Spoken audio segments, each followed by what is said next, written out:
Okay, it's time to waffle on about the Nike Air Max Waffle. There's a lot to talk about. Good, bad, the ugly. Yeah, this sneaker, it's got a lot of layers. It's got a lot of personality. There's something here. And I think it's about time we talk about it properly, not just unbox them like the last video. Anyways, broskis, it's all about the Nike Air Max Waffle Action Green.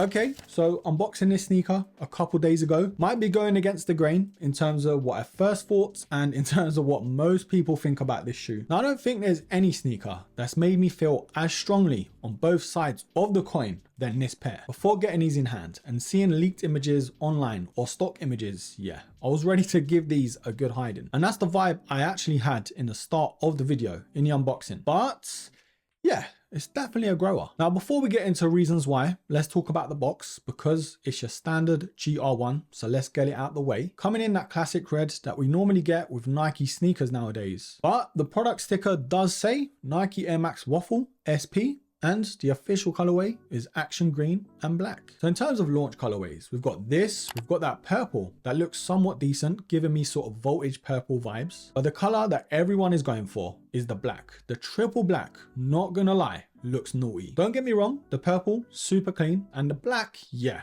That's the one that you could sort of wear no matter what. But there's something about this green and I can't put my finger on it. It's very much like the Air Max 90 Drift that we had, the action green. I don't know whether it's because it's the loudest colorway at the moment, but yeah, there's something about this action green. In terms of sizing though, I went true to size and they were fine. And that's what I normally do with my Air Max Plus or TNs or Air Max 95s as well. Now I am more narrow footed, so bear that in mind. And I know some people do complain that the TNs are a bit narrow and same with the 95s. So whatever sizing you go with the TNs or the 95s, I just stick to that. Right, let's talk about the Frankenstein Air Max. Yes, that's what this sneaker's actually been called because of the colorway. Maybe because to some people, like myself at the start, they're fugly, bruh. They are fugly, but I don't know what it is. There's something about them. So creating this sort of hybrid sneaker with two different technologies and two different sneakers into one. There's always going to be parts that you don't like and there's always going to be parts that you do. Having this sort of OG waffle upper is defo one I didn't think would go with a TN midsole, but this actually does work. Maybe not so much looks to a lot of people and to myself, not the sexiest looking shoe, but defo in terms of comfort, which we will talk about. Yeah, I got to give this sneaker its props, but I love this loud action green colorway and the suede panels are actually pretty decent. The enlarged Nike swoosh in that black adds a nice little contrast. Now the lacing is sort of like a hybrid between the two, the classic Nike TN and the waffle sneakers. But look, it does work. The white laces that come with the shoe adds a nice contrast, as does the tongue as well. The tongue gives it that sort of old school vintage vibe, especially the tongue tab with the old school Nike Air logo. Now, one thing I do wish they did add a little bit more is the color of the insole, that blue. I do wish there was more of this blue on the outside of the sneaker. I don't know where, but yeah, I think it would have looked cool. Now the heel counter here is one of the panels I just don't know what to make of it. Got the old school bold Nike logo on the top on that leather panel, and then below that, the tuned Air logo in that classic design. Honestly, I just think they're doing too much. Just pick one and go with it. And even the exaggerated waffle outsole sort of spilling over towards the back there as well. I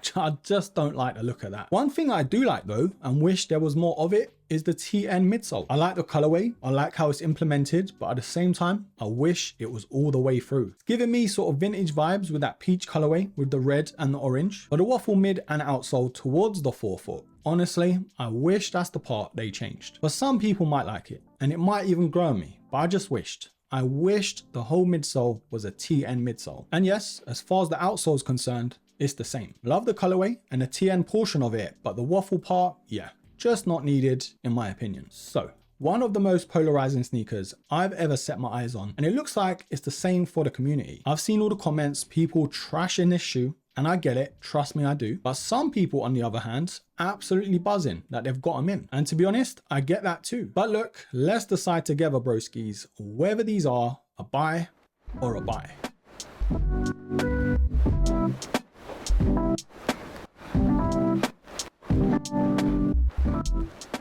Now, yes, I am a Nike fanboy, and most importantly, an Air Max fanboy at that. So as much as there's some things I don't really like about this shoe, like the waffle outsole, midsole, and whatever else, there's parts of this sneaker that I do really like the TN midsole working so well with that waffle upper, the look of the tongue, the vintage vibes, but how comfortable this sneaker is. I feel like whatever you think about the shoe in terms of looks, you have to try them on foot. That's the biggest strength of this sneaker, in my opinion. And bro, I'm putting my neck on the line with this because I absolutely trashed this sneaker on the live stream the other day. And yeah, other colorways might sway a lot more people. But for me, this action green, it does actually work. For me though, it is a shame. I know some people might prefer it, but I do wish there was more TN on this sneaker. Now I do say that though, but at the same time, I don't know what it is with this sneaker. It is so comfortable. So maybe I can overlook that just because of how comfy they are. And for £130, it's not actually too bad. And I will leave some purchase links down below where I can, broskies. But look, a sneaker that has won me over.